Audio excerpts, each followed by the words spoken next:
Hey, it's Art. Welcome back to the channel and to part 4 of my 5-part series where I will ultimately be sharing 100 of my favorite music production techniques. This video, like the others, is going to be under 10 minutes long. We will be going over 20 different music production techniques.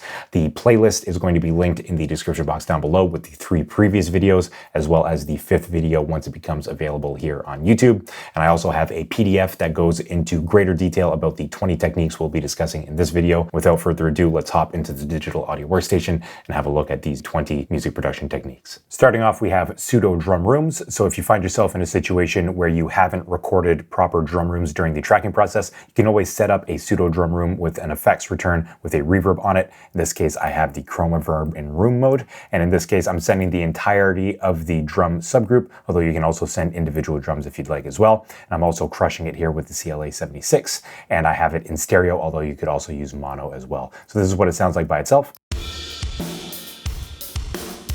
And with the drums, and without. Drum enhancement and replacement are great ways to get a better or more consistent drum sound. In this case, I have an acoustic kit that I recorded, and in the case of the kick, I've actually manually enhanced it by inserting a kick sample at every time there's a kick in the original recording up here. And then in the case of the snare, I actually made it trigger MIDI notes. You can do this in Logic by hitting Control-D and opening up this dialog box, setting your threshold. And then in the case of this MIDI, I have the sampler and I am triggering this transient snare D109. So without enhancement, it sounds like. And with. Using chorusing on bass guitar is an easy and common way to add more interest to the bass. Here is a bass solo with chorus. And without. In this case, I have it adding some stereo information. You can choose to use it in stereo or in mono. Elastic audio is a great way to finesse the timing of almost perfect takes that just aren't quite there. In this case, I have these 2 guitars that are a little bit sloppy. And thanks to elastic audio, or flex time in the case of Logic, I aligned them perfectly to the grid right here at each 16th note. And with it on, it sounds like just that much tighter. Multiband reverb is a cool way to assign different reverbs to different frequency bands in the signal. In this case, I have 3 bands seen on the left-hand side and 3 different reverb settings in chroma reverb for each reverb that the serum patch is being sent to. I've also automated the levels of the reverbs to give some interest to the sound. Here's what it sounds like.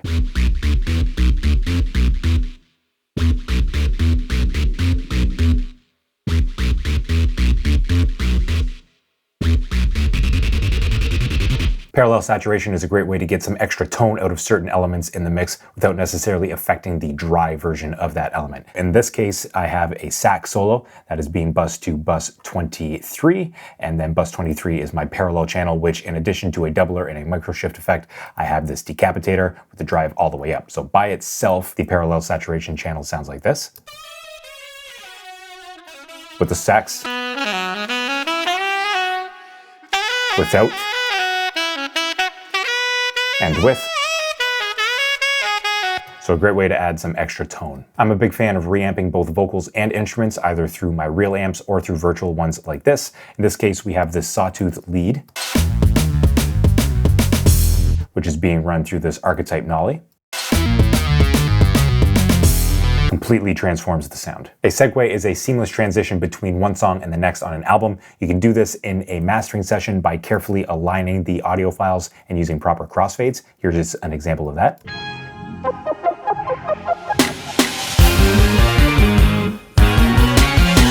Or you can actually produce multiple songs in one session and bounce them as such. Here's an example of that. Vocal ad libs are a great way to add sonic interest and context to vocal performances. They can be improvised as the term is intended or planned out. In this case, I have this lead vocal right here and everything else is an ad lib. When I'm feeling no so normal, I be writing stuff. That's a fact. Because I need a touch of psychosis in me. That's not me asking That's for not it, me no. asking for it, no. That's simply stating a fact. Let's not get crazy. Time stretching is a great way to take one sample and add a bunch of different sonic variation to it rather than just having an identical sample repeated.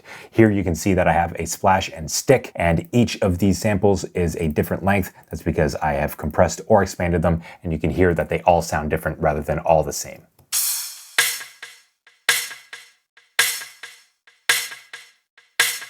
Just be careful for artifacts. Ghost sidechain signals are a great way to get that sidechain pumping we like without necessarily relying on any particular element within the mix. So you see that this ghost sidechain right here is not actually being outputted. By itself, we do not hear it.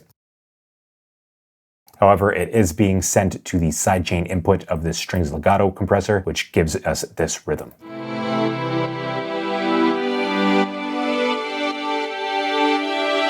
Limiting and clipping can be used to great effect to control the dynamics within the individual tracks or the subgroups within our mix, and not only on the mix bus. In this case, I have the drums being sent through the standard clip to get a little bit more headroom, and I have the bass being sent through this L1 just to keep it more consistent. We can create tension in our productions by having off-time beats. We can drag, rush, or do both to create such tension. In this case, I have a whole bunch of things that are off time, and you can hear the tension in this beat.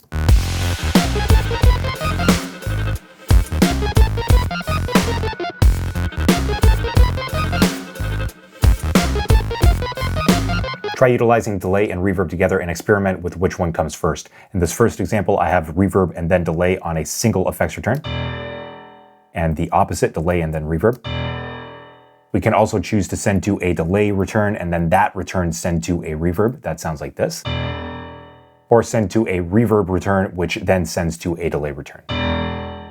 All the same effects, just different variations. In general, low-end frequencies tend to sound best in mono, while the mid-range and especially the high-end can be wider for a nice wide mix. If that's true, then an upside-down triangle can be a good model for achieving width within the mix. And we can demo this by sweeping a bandpass filter and checking a correlation meter here. So on the low end, we want the correlation to be pretty much in mono, up at that +1. And as we get up, we don't really mind if that comes up towards 0 in order to get some width.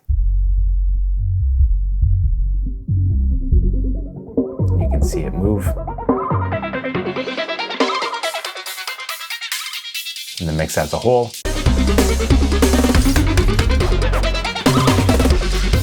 High frequency energy is more rapidly absorbed by the medium it travels through, and so if we want something to sound a bit closer in the mix, we can actually push up the high end with a shelf to make it sound closer. If we want something to be pushed back in the mix, we can cut it with a high shelf. I'm using the didgeridoo here as an example.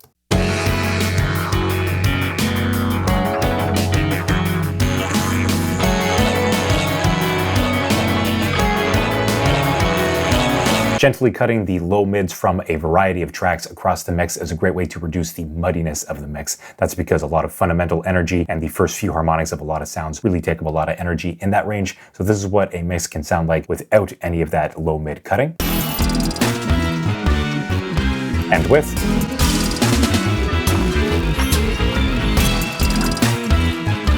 Cleaner, less muddy mix. Bus or subgroup compression helps to glue different groups of tracks together to make them sound more cohesive within the mix. It can even be used on the mix bus. In this case, I have all the drums being run through this, all the background vocals through this, and the entire mix bus through this compressor. Here's what it sounds like with this bus compression. See you while I'm walking around.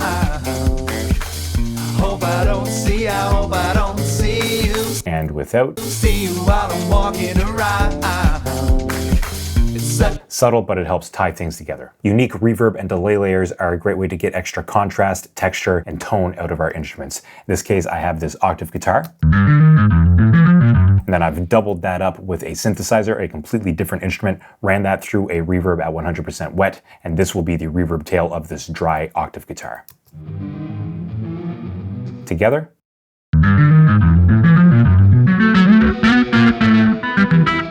Reverb pre-delay can be used for its rhythmic effects, especially when we're sending very transient information to that reverb. In this case, I have some orchestral hits being sent to this reverb. I have the pre-delay set at a dotted 16th, and I have the analyzer here so that we can see what's happening through this effects return.